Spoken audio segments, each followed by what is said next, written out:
Un matin, après la communion, mon aimable Jésus me dit : « Mon enfant, les iniquités des hommes sont telles et si nombreuses que l'équilibre entre mon amour et ma justice en est bouleversé.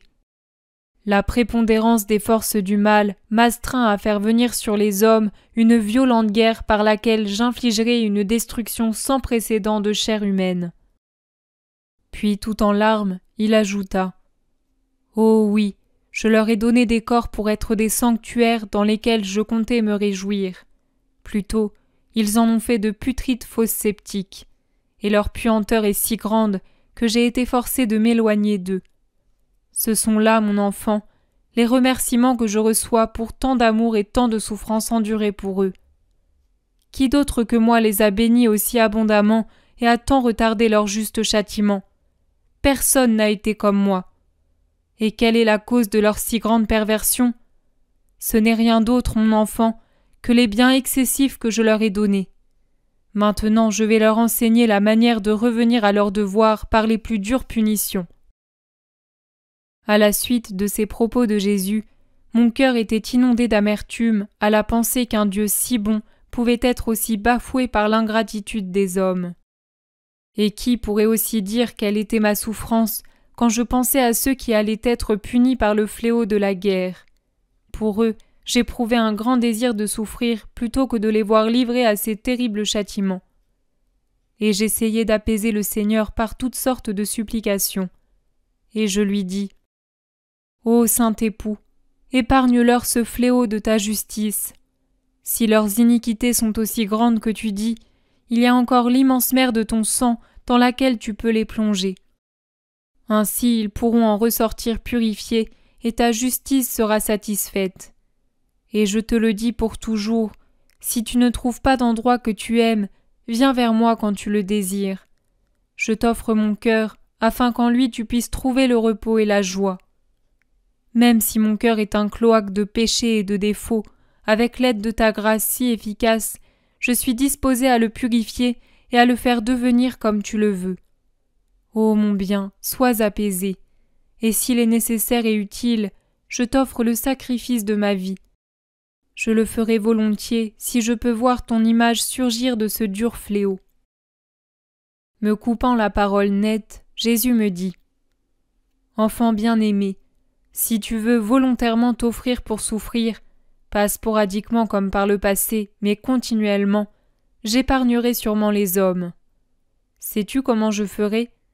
Je te placerai entre les deux, entre ma justice et l'iniquité des hommes. Quand je voudrais appliquer ma justice en envoyant sur eux des fléaux, te trouvant au milieu, tu seras frappé, mais eux seront épargnés. Si tu es prête à t'offrir ainsi, je suis prêt à épargner les hommes. Autrement, je ne peux plus être apaisé, ni ne peux m'abstenir plus longtemps. » Après ces paroles, je restai consterné et totalement confondu. Ma nature fut secouée et je tremblai.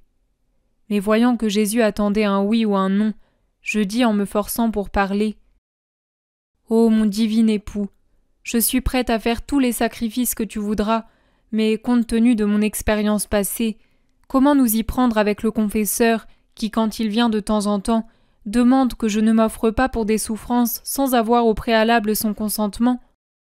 Si d'autre part tu veux que je me soumette à ces souffrances sans son consentement, je suis prête puisque ma réanimation ne dépendra pas de lui, mais de toi seulement, Dieu très haut. » Alors Jésus, mon époux, qui a su tout sacrifier par obéissance, me dit : « Puisse-t-il ne jamais arriver que j'agisse contre mon épouse de sang ? Va à ton confesseur et demande son acquiescement. S'il veut t'écouter, dis-lui en détail ce que je t'ai dit. Et dis-lui que tout ceci ne sera pas seulement pour le bien des créatures qui vivent dans le péché, mais pour le bien de ceux qui vont venir après. Il en va de ton plus grand bien que tu te soumettes à ces souffrances ininterrompues et presque mortelles, car dans l'état futur dans lequel tu es invité à être, à travers l'obéissance, je te purifierai de manière à ce que ton âme soit digne de ton mariage mystique avec moi. Par la suite, j'aménagerai ta dernière transformation en moi, afin que nous deux puissions devenir un, comme deux cierges fondus par un même feu sont fusionnés et deviennent un seul corps. Ainsi unis, nous deviendrons de la même pensée, du même amour et de la même œuvre de réparation. Je te transformerai en moi et moi en toi, pour que tu puisses être crucifié en moi, avec moi et pour moi. Ne serais-tu pas heureuse de pouvoir dire « Jésus mon époux est crucifié en moi, et moi son épouse, je suis crucifiée en lui. » Il en sera bien ainsi, parce qu'il n'y aura plus rien qui te fasse dissemblable de moi. Quand le confesseur vint, je lui répétai tout ce que Jésus m'avait dit. Je lui ai même dit que je voulais souffrir sans limite de temps. Cependant, il me semblait, et j'en étais vraiment convaincu, que ces souffrances ne dureraient pas plus de 40 jours. Mais au moment où j'écris ces lignes, ça fait 12 ans que je vis dans un état de souffrance continue, et je ne sais combien de temps encore ça durera. Puisse Dieu être toujours béni et son insondable jugement.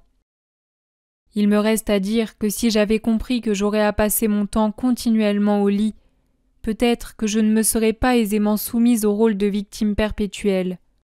Ma nature aurait été alarmée et j'aurais difficilement pu rassembler assez de courage pour me prêter à un tel sacrifice. Je peux dire la même chose de mon confesseur. S'il avait connu le sacrifice qu'il aurait à faire chaque matin pour me réanimer, il n'aurait peut-être pas consenti à ce que je reste dans cet état pour aussi longtemps. Je peux assurer que j'ai toujours été une amoureuse de cette douce souffrance. J'ai toujours été plus résignée quand j'étais dans une souffrance continuelle que quand j'en manquais. En fait, quand j'ai commencé à vivre dans cette situation de victime constante, je ne savais pas apprécier la valeur de la croix. Mais le Seigneur m'a donné de la connaître durant les 12 dernières années.